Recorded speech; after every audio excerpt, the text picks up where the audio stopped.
శుభోదయం అందరికీ. ఈరోజు నా స్టైల్లో పాలకూర ఇగురు ఎలా చేయాలో చూసేద్దాం. దానికోసం కావాల్సిన ఇంగ్రీడియంట్స్ చూపిస్తాను. శుభ్రంగా వాష్ చేసి కట్ చేసి పెట్టుకున్న పాలకూర ఒక కట్ట, 1.5 onion slices, 1 big size tomato and ఈ చిన్న గ్లాస్తో పచ్చిశనగపప్పు బాయిల్ చేసి పెట్టుకున్నాను. సో ఇవి కావాల్సిన ఇంగ్రీడియంట్స్. అండ్ లాస్ట్లో కారం అండ్ సాల్ట్ తగినంత వేసుకోవాలి.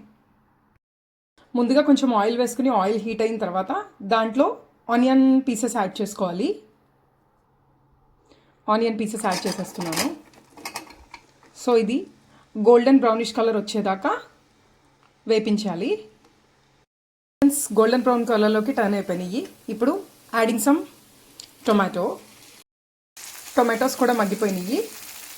ఇప్పుడు ఇందాక కట్ చేసి పెట్టుకున్న పాలకూర యాడ్ చేసేసుకున్నాము. పాలకూర కూడా మగ్గిపోయింది.